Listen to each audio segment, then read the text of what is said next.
going through a season where I've just been thinking about female entrepreneurship and how, as a female leader, I can be able to enable my businesses to thrive in every area that I need. And that's the reason why I've been getting books such as the How to Be a Boss by Lilly Singh. This book, for me, is similar like the last book I reviewed for Boss Up, and you might feel like there's a certain trend that is going around, but it's just because sometimes you, as a woman, you just want to know how can I be able to run my business successfully, and that's one of the reasons I've been getting books such as this. And when I read How to Be a Boss by Lilly Singh, it was so interesting. This book, I think honestly, to why I got it was because of how she put such a beautiful cover on it. I was at a Prestige bookshop, and when I saw it, I was like, wow, she looks so beautiful in the book. And when you go through this book, honestly to God, she used so many, many, many beautiful photos in it. And she just inspired me to get it because I was like, wow, she looks strong, confident. And that's one thing. There's a book I reviewed one time about how to be confident. And it's your mannerisms, your posture, how you deliver yourself. And all I could say about Lilly Singh was that she exuded so much confidence in this book, in the cover of this book. And that's one of the reasons I read it. But as I read this book, the things that I really loved about this book was the topics she covered in the book. And one of the topics she covered was about mindset, how your will, your mind is what determines whether you will succeed or fail. Sometimes as women, we have been propped to believe that men have it better than us because they are just born natural leaders. They are risk takers, but sometimes that's not true. And I think that's the lesson that I've been learning as I've been reading these female entrepreneurship books, that we as women sometimes are the biggest roadblocks to our success. We're the ones who hold ourselves back by thinking thoughts that are negative, by allowing our emotions to come to the surface and pitting ourselves against each other in a way that, you know what, I'm not a great leader. I don't think I have what it takes to succeed. And the reason I would really encourage you to get books of women who are succeeding, like maybe like the lady for Sarah Blakely for Spanx, Oprah Winfrey, or Michelle Obama, such great books about women, is because it shows you that there are women who have gone before you and they can succeed. And your mindset, how you think, how you view yourself, how you view challenges, how you view opportunities is what separates the great and those who are not winning. And I was encouraged so much by the topic of mindset because she said, things like call yourself out, don't overthink, get uncomfortable, have fewer emotions. And yes, especially on the topic of emotions, I laughed throughout that whole topic because sometimes I wake up in the morning, I have no moods. It's maybe that time of the month, I'm feeling like, why am I in business? Why am I doing this? And you know what? That's the unfair advantage that men have over us sometimes, is that we get ruled by our monthly cycle. And sometimes when you go out there to work, you are not in your best mood or feeling. And sometimes you have to overcome that. And it's in overcoming that, in creating a mindset that overcomes those challenges that we as women face, that will enable you to prop you forward to be able to succeed. The other chapter she handled in the book was Hustle Harder. How you need to commit to the process. You need to commit to the process that you've laid aside. It may be a business, it may be your career, it may be a hobby that you have taken up, but hustling harder, putting in the work, committing, consistency, showing up every day to ensure that you succeed at that which you have laid your heart to.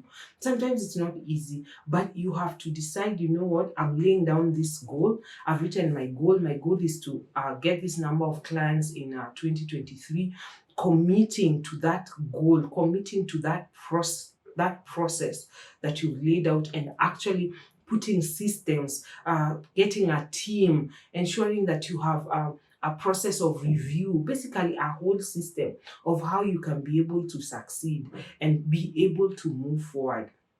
She talks about her different challenges when she started her YouTube channel, how when she started her different enterprises, even writing this book. And it was not easy, especially at the beginning. No one understood her dream of superwoman.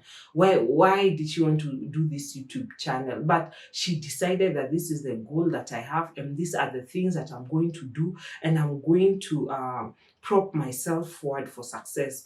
And you know what? Sometimes even just doing these YouTube channels, you may just need books that just encourage you to move forward, from people who are doing it, women who are succeeding, women who are conquering their emotions, conquering their situations, and still being able to move forward. And as you continue reading it, you in this hustle harder, you will have to take the stairs, you have to aim high, you have to schedule inspirations, you have to be active, you have to eliminate stress, you have to climb another ladder. Setbacks and failures will be there, but you as an individual, how are you willing to conquer the challenges that will be laid out in front of you? You can't always cry, I'm a woman in all situations. Sometimes your setback might actually be a reason why you need to even work harder to prove yourself into the world. So there were techniques and there were lessons that she shared in this book about just overcoming that. And lastly, the last lesson that I like to share, summary of this book, because you can see it's quite a huge book. It had like over 300 pages, actually 312 pages, and was, what are your values? When you are in the world, in the corporate world, in the entrepreneurial world, in the at home, even as a stay-at-home mom, what are your values? What do you stand up for? Will you be authentic with your brand? Will you be authentic with your principles? Will you acknowledge that God is the one who helps you achieve the success?